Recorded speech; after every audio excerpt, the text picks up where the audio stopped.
Okay, we have an 05 escape here on the lift. We need an alternator put in. This is the 3-liter V6. Sorry for the noise in here. Our heater is blasting right above me. Hopefully you can hear this okay. 05 escape. Alternators on these can be a pain. If you look from the top, you're not even probably going to see it. This doesn't have to be a real hard job. I'm not completely done yet, and this is just sort of part one of the video. I don't have many tools out. I've only been working on it for maybe 15 minutes or so.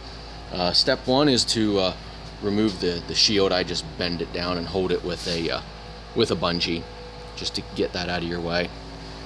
You can then reach in and take the belt off. And the next step is you want to take the axle out. You may think you can squeeze things by it. I don't think you can. And if you can, it's probably more hassle than it's worth. So to take the axle out of these, it's really not that hard. I take the tie rod end off, take the end of the axle out. The tie rod end just makes it easier to move this out of your way when you're working. It takes 2 seconds, so just do that. Then you can separate the ball joint by prying down the bar. A little bit of vibration needed, they're always rusted in. Then the axle slides out of the bearing, and then there's just 2 bolts in there that hold the axle in, and the whole jack shaft comes out, and then you see you have a pretty big hole there to work with. I found it easier to disconnect this. It's no 2 sensor wire there, this is just an extension for it. Later on that will make it easier to push that back out of your way. And there's also a plastic cover over the alternator. Now we can see the alternator. There's a plastic cover you'll have to take off also. So here's the new one ready to go in. But now at least you can see there's the hole we're going to get the alternator out of. Yep, just right in through here. And you shouldn't have to move anything else to do this. That there should be it. Now we can go from underneath, and we're going to take the power wire and the control wires off the alternator and 3 bolts. Then the alternator will be loose. Then it will be time to get it through there like a jigsaw puzzle. It's still not easy, but this is the only way I've found to do it without messing with exhaust and stuff. And this, like I said, literally this took, I'm gonna guess 15-20 minutes max to get it to this point. Now I've done a couple of these, but really it's not that hard to get it to this point right here. Now we'll start messing with the alternator itself. Okay, I'm a little bit farther here. This is the new alternator. I got the bolts out of the old one. I just slid them in here. Okay, the 2 bottom are just regular old bolts. Now on the top, it's actually a nut and stud. After you take the nut off, take the stud out, or I don't think you'll ever get the alternator off with that stuck in there. Now the alternator up there is loose. It's still in there. It's still not going to fit through.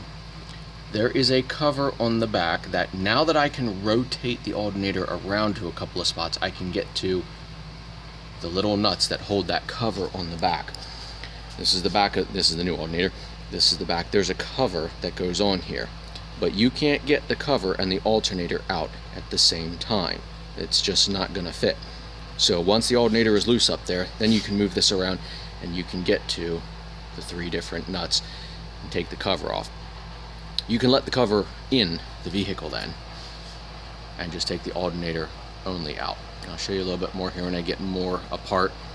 I hate showing these videos in segments like this. I know you can't see me do any of this, but I don't have anyone to hold the camera, and honestly where I'm working up in there, I don't know that I'd be able to get the camera up in there anyway. So okay, I'm going to take that cover off now, and then the alternator should be able to slide out, because also while I was up there I undid the power wire and the control wires. So it's loose up there, but still not going to fit out without that cover. I'm going to take the cover off, and I'm going to slide it out now.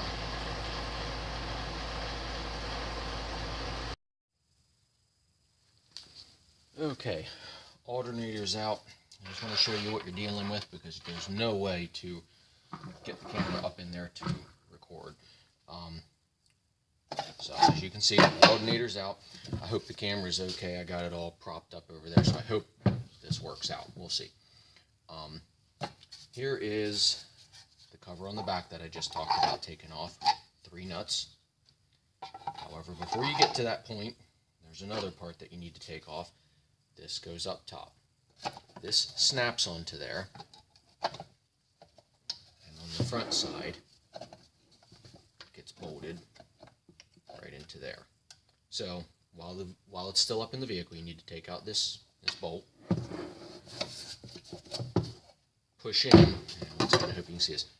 Push in on these tabs, pop this out. This will just stay up in the car. You're just going to let it up there. I just pulled it out just to show you, but set it anywhere up there. Then, whenever you can move the alternator around, like I just mentioned earlier here, that's when you can get to all 3 of these. Take this off. You can leave this up in the car too. Just let it, and this is what you're going to have to worm all around to get it out. It may seem like it's not going to come out, but it's not hard. You don't have to pry on anything. You don't have to pull real hard. It's just like a jigsaw puzzle. Once it's in the right spot, it'll slide right out. And remember how it slid out, because that's how you have to slide the new one in. Once you get the new one in, while it's still loose up there, then you're going to stick this on the back, like this.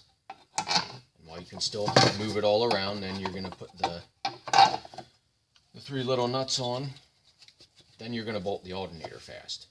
You can hook up the wires, whatever you want to do. And as a final step up there, you're going to snap this on and put the bolt in to hold that.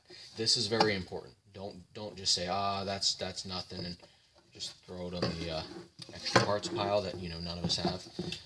Don't do that. Because of where these are located up there, airflow is critical, and this makes a huge difference on keeping this cool. So put these parts back on, even though it's going to take you probably another half hour of fighting with stuff. So okay, and a reassembly should be in the reverse order then. So I hope this helps somebody out.